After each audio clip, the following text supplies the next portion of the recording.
So this is your host, Dan Stafford, with the Midwestern Geek in Cali podcast. And I have with me a guest tonight, Tonya Riepe is on with me. And we're going to be talking about a few different things here. Um, start off, Tanya, did you get the list that I sent you of the things that I wanted to cover for tonight? Yep, I sure did. Okay, and you probably read the first one, at least skimmed it, and I probably didn't. The subject is pileup of 14 different galaxies set to collide and become the most massive structure in the universe. And I know the headline alone is almost cool enough. Yeah, right? I was Right. So what did you very, get out of that? the article itself really doesn't go much into it. It's very much a clickbait article, kind of just says it's just that. And it'll tell you go to a full story LA Times, but it just says it's chaotic field energy region. Described on Wednesday in North Nature is called a protocluster. This is more active than any other section of the universe they have ever observed. And it just really goes to show that we really have no idea what's out there. And the fact that this wasn't in any sort of mainstream media is kind of sad to me. Yeah, I'm gonna have to go along with that. If that's all they're giving you, that's pretty lightweight, really. And so KTLA.com. KTLA is like a Los Angeles TV station, I think. So it's interesting that they're pulling something like that. Huh. Well, then again, modern corporate media. So what can I say? I'll have to dig further into that. I would probably check out astronomynow.com and see if they have anything on the same thing. Mm-hmm. That would be a good source. That's actually a UK-based astronomy site, and they're pretty good, and they're very uncluttered with very little, ads and that kind of stuff. It's interesting the difference between British sites and US sites for this kind of thing. Spaceflightnow.com, astronomynow.com are both UK-based, um, basically like news sites for those particular subjects, and they're two of my favorite on the web for this kind of stuff. And the equivalent in the US for the spaceflight one is space.com. But if you click on spaceflightnow.com and look, and you got nothing but really good articles with a few ads here and there, and um, you know, basically informational articles that are really in depth, well covered. And then you get over to space.com, and they've got really good articles and a lot of information, but there is so much flashbang going on all over the website that it's really distracting. And I think that's just the difference between current US culture and current UK culture, or possibly even Europe. And I noticed the same kind of things in paper magazines coming from Europe. I mean, the paper magazines that I've only seen a few of them from Europe, but the ones that have come over from there, they do one complete article and they might have a little bit of ads, yeah, but they don't break it up, and they don't do that like continued on page 78 kind of thing. Mm-hmm. You know what I'm saying? Whereas if you read paper magazines from the US, it's like the articles are split between two different sections of the magazines to kind of force you to flip through and look at all the ads. It's the paper equivalent of the website thing that I was talking about. So I guess we'll at least get that part of the discussion out of that article there.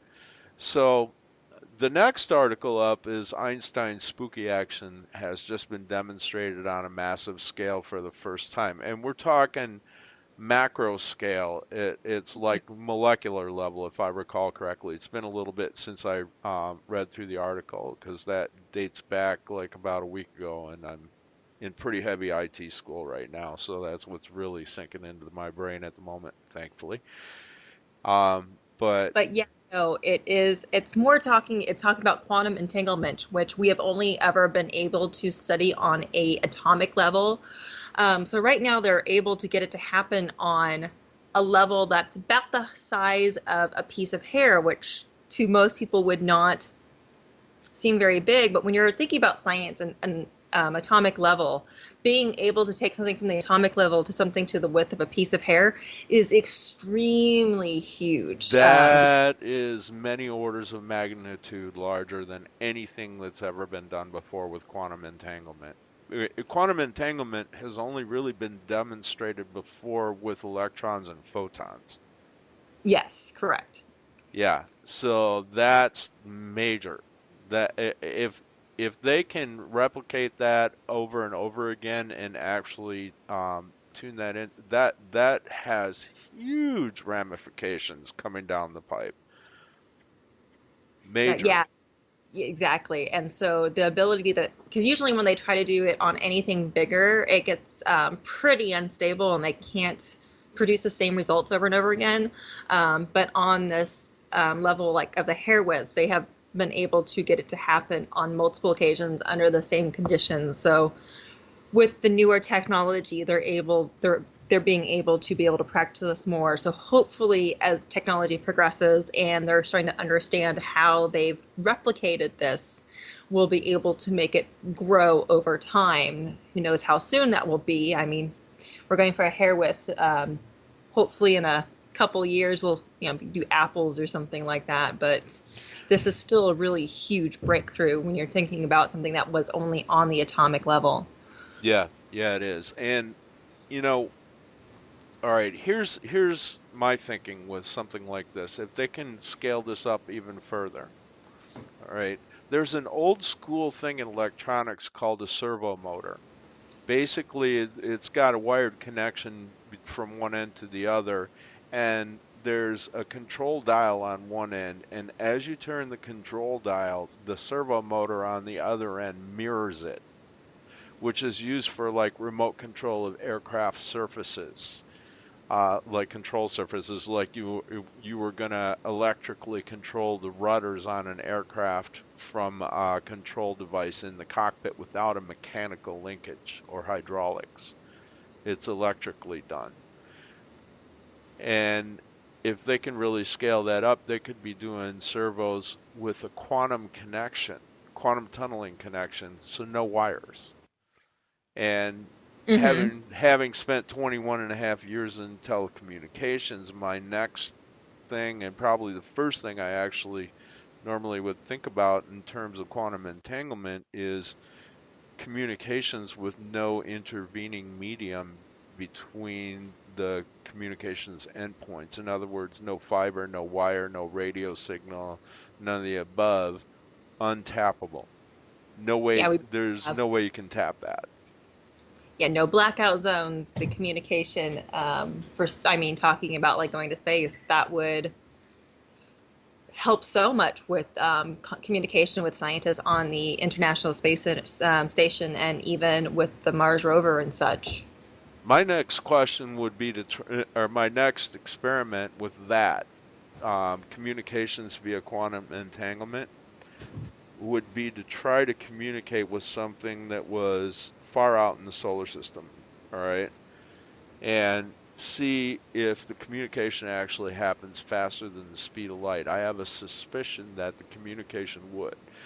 Now, you wouldn't be able to break the speed of light right now with the technology that we have as far as getting the other communications endpoint out to a distance where communications via radio are affected by the speed of light propagation, which Mars would be far enough to know because I mean it takes like about 20 minutes one way for communications from the Earth to Mars via radio. All right, so you would know. I mean, if you had an endpoint out there and you were able to communicate in real time versus having a 20-minute round trip, 10 minutes out, 10 minutes back, for your communications, that would be really a huge implication. You, you know, Obviously, getting the endpoint in place is going to take whatever time it takes, but once you have two endpoints in place, you can communicate over vast distances instantaneously. That's huge. Yeah, because it would make it so the idea of space travel wouldn't be so scary, because you think about, something happening now out in space. If it's an emergency and you need to contact NASA or any sort of headquarters, you're not getting an answer back for 10 to 15 minutes, and by then it could be too late for your answer. Right. Or controlling robotic probes in real time. Exactly. You're not we would be able to instantaneously make corrections that needed to happen, instead of realizing 20 minutes later our probe crashed. Mm-hmm. Exactly. All right, so next subject here, vacuum tube era tech is ushering in a new generation of super fast devices. Super fast devices. All right, here's my take on this. I've read something about microscopic vacuum tubes being worked on way back in the early 80s, and I've been waiting for a long time to hear something further on it, and now it's just coming about. And they've got this down to like nanoscale, if I read that article correctly. Yes. And here's the thing, vacuum tubes are capable of working with analog signals. All right, that's not something they're talking about in this article, but that's something I know because when I first got involved in technology, I was a radar technician in the Air Force. And some of the devices in the radars required vacuum tubes simply because of the power levels involved. And I know for a fact that vacuum tubes work with analog signals. Now, I'm talking about audio here.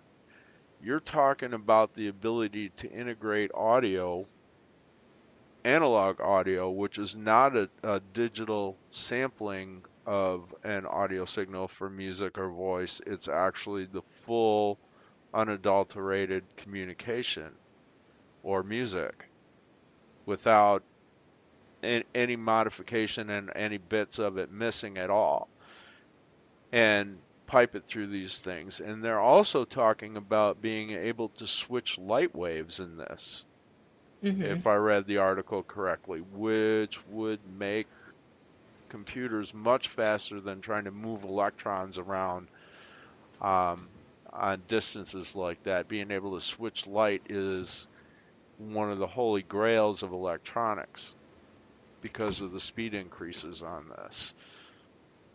So this is, to me, is exciting for a couple of reasons, one of which isn't really gone into in the article as far as I saw when I read through it. Any take on your part? I am really not electronics expert, so this article somewhat went over my head. That is, I'm a programmer, not an IT person, is always what I go with. Hmm. But it was extremely fascinating. And then reading things that it would revolutionize consumer electronics and even bypass Moore's Law, which I'm kind of know about Moore's Law just from being in the field, but I'm not exactly familiar with it. But I know that's a huge thing that have to be with a lot of warnings on electronics. So I don't know how that would change the electronics game either. All right, here's Moore's law in a nutshell. Computers will double in speed every 2 years. That's basically what it's kind of like Murphy's law, but for Mm-hmm. electronics. I mean, Murphy's it's one of those I can't prove it's real, but I know it is kind of things. A- And Moore's law basically says that electronics will double in speed every 2 years, but they're hitting the upper limit of physics with current electronic structures. In other words, there's not much more they can do to semiconductors to make them faster, short of adding additional processors and using multiple process threads. In other words, working on multiple parts of the same processing job at the same time simultaneously in order to speed up electronics. They might be able to get them a little smaller, but not much. They're running up against the limits of heat generated by electrons moving through the semiconductors, and at much further in, they're not going to be able to push it any further because the heat will destroy the device in normal operation. That's kind of what they're talking about. This is a way that they're going to be able to speed electronics up without running into those limits because they're structurally and physically a different device altogether than current semiconductors. So That hopefully we won't is, see any more exploding phones. well, that's more of a battery thing. Okay. As I said, not a tech person. Yeah. No, that's more of a battery thing. This is simply talking about speed. In other words, they'll be able to make things a lot faster, and your processing chip won't melt itself Oh, and okay. stop working. All right. Well, that's extremely good. Yeah. Batteries, there's some interesting stuff coming up too. They're talking about carbon foam batteries, and I need to look into more about that. That's a subject for a future show. So I'm going to move on to the next thing here, and this is where I'm going to ask for your take on this because I found this entirely humorous and totally silly. The newest version of Ubuntu Linux, the latest long-term stable release of Ubuntu Linux, the name of it, they named it Bionic Beaver. Oh my God. Yeah, I read that, and I I about 15-year-olds across the country are fist in the air, laugh. Oh, the jokes that are going to come with that. Yeah, well, 15-year-olds, when I was a 15-year-old, Farrah Fawcett was hanging on my bedroom wall, that famous bathing suit poster. You know, the original Charlie's Angels, et cetera, et cetera. And worse yet, she married the Bionic Man, Lee Oh my Majors. God. Yeah, they did not run that name by a bunch of stupid teenage boys beforehand. They Or people who really used to should be have. teenage boys. Yeah, that I'm like, really? Really? Yeah, I really don't think I want to say I have that operating system at all. Like, I couldn't say it. I couldn't say it with a straight face. No, it's Linux 18.04. That's as far as I can go with that one. All right, yeah, straight face is not in the mix for that. No, and I'm wondering how fast the next release is going to come out now that they're going to get so much flashback from that. I wonder how long it's going to be before we get another version name, even if it changes like one thing, just so they can change the version name. Probably. Although I will say this, they did a lot of major work on this version of Ubuntu. Do you know how well it like interfaces with? Because one of the reasons I chose the Ubuntu version that I did was how well it interfaced with my computer. Just because there were talks about some of the Ubuntus didn't work as well with certain laptops, so I went with the one that I had. Do we know if this one has the same limitations, or have you had a chance to research that? I don't really know what it's got as far as compatibility issues. I know that the PC that I've got a small ATX Slim Tower PC, which is not like a big tower, but it's got full on ATX motherboard and I think a Core i5 processor, if I remember correctly, either Core i3 or Core i5 processor in it. And I upgraded that machine to 18.04, and so far it's been working fine. The biggest thing for me to get used to is moving from the Unity graphical user interface to the GNOME graphical interface, and to be honest, the differences in the two aren't major enough that it was a big deal. There were just a few little things like, where did they put that now? Oh, okay, there it is. Yeah, so that's pretty big. Otherwise, I haven't really run into anything else. There were a few installed pieces of software that I didn't really use much anyway that weren't compatible, so those went bye-bye. But as far as the hardware, I haven't run into anything with it yet. Of course, I haven't Okay. tried to print with it yet either. Yeah. Well, printers are just evil in themselves, and the printer drivers themselves. Yeah, and I've got a color all-in-one laser here, and it works great in Windows. There's actually a Windows driver for it, but when I was printing with 16.04 LTS to that thing, it would just like hang on the PC end, and it took forever to spit out the print. And then we're talking a laser printer here, and I think it was really just chewing forever on processing the print job and talking to the printer. I could Yeah. see that. But yeah, I'm not too sure if I'm ready to update. I'm just now getting used to my Ubuntu, and I am not too sure how much I want to change things up again. Yeah. Yep, understood. Yeah, I've got a dual boot machine too that I've left on 16.04, and the device that I updated is not dual boot. It's only running Linux and nothing else. So Mm. I considered that a little bit less risky than trying to update one that's dual boot. I'm going to wait until I'm a little bit better with Linux before I try that. Yeah, I think I have too many work projects right now hinging on deadlines for me to have to worry about a software, a OS issue. So I'm just going to leave it. I'm good with 1604. It's, and I are Yeah. getting along just fine at the moment. Yeah, yeah, especially since I know you and I are both on the early end of the learning curve for Linux, and I guess we'll leave it at that. So let's get to the fun one. The the reason that we decided to record this together, dating site poetry. Now, this was a share on Facebook.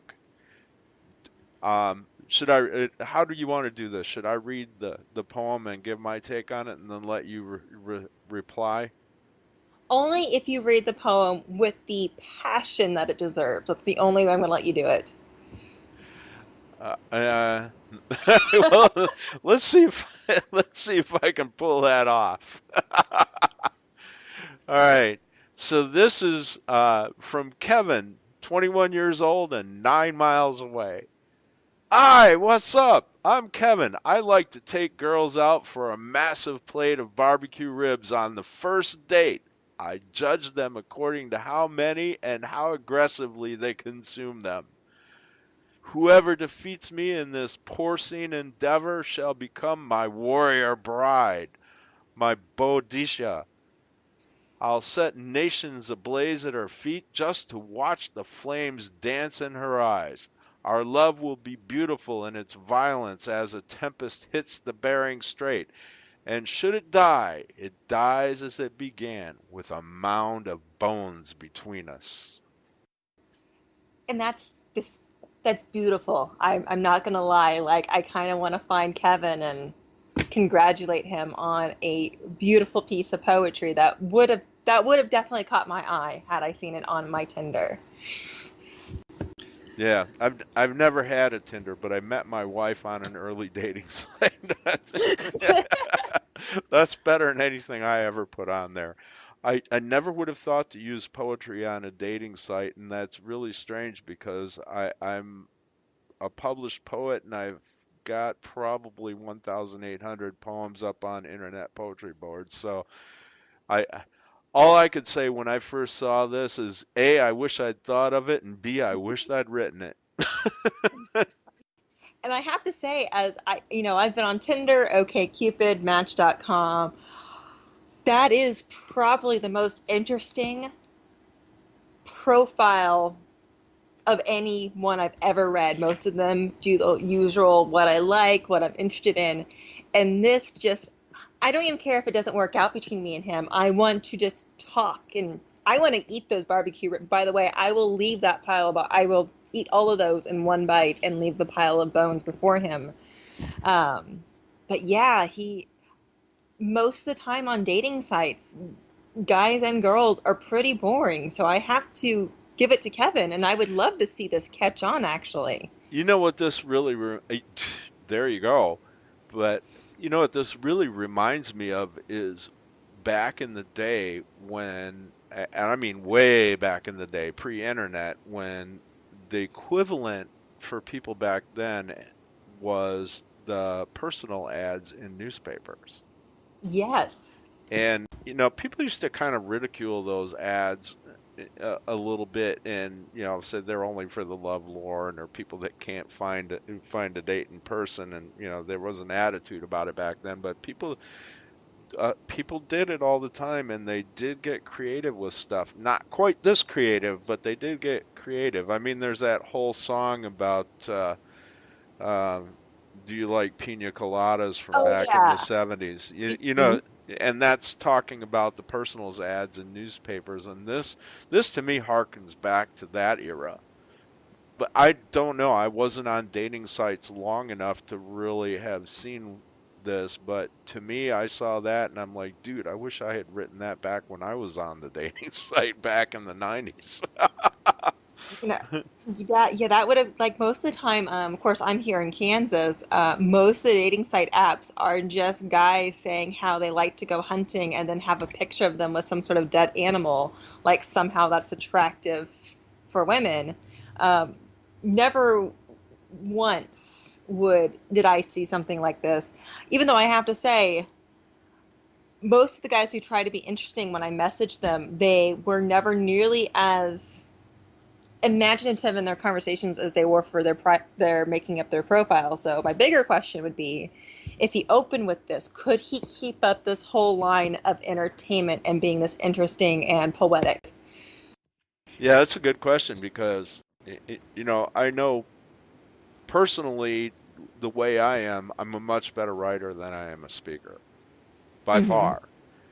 So it, that could possibly be the case for this guy. The other question is, hey, did he actually write this? That is a good. I thought about that too. Could he, or did I actually haven't Googled the words yet, so who knows if it's from something else?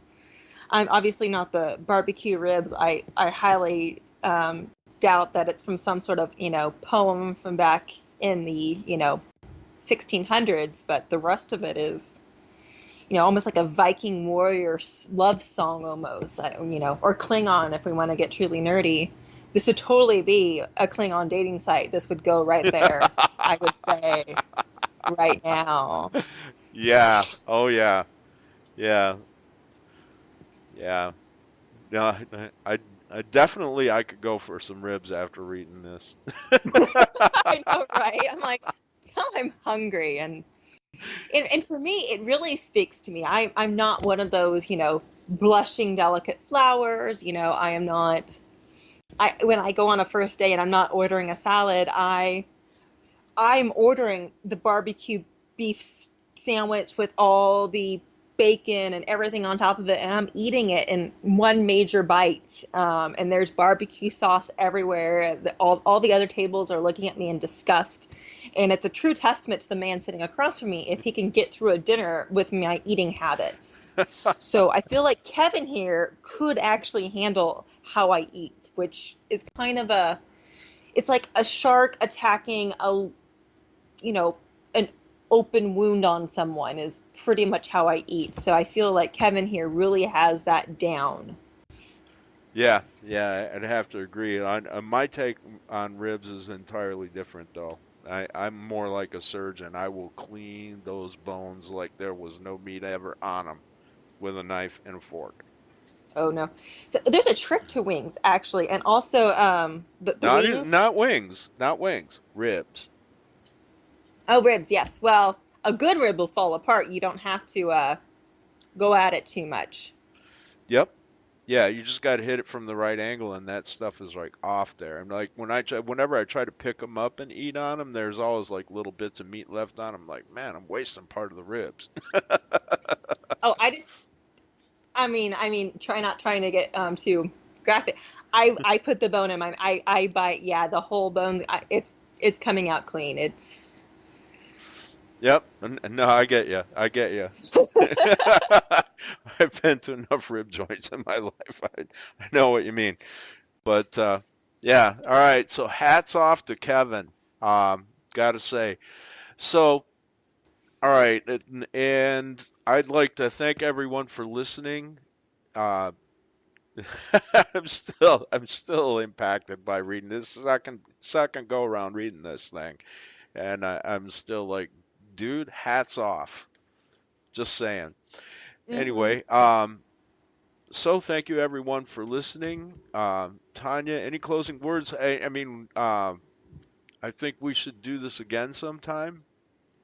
You know, now that we've broken the ice a little bit, and anything you want to shout out while you're still on the line?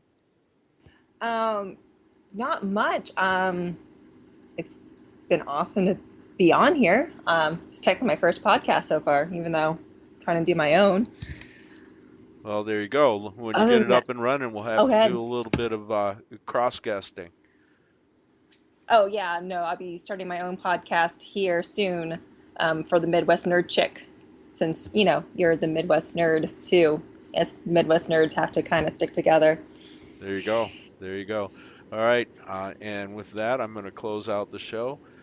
Happy Vulcan Fingers to you from the Agent of 42. And the visuals for this will have been created with Plane 9 Visualizer. That's www.plane9.com, plane9, the number.com. And thank you everyone for listening. And that's a wrap.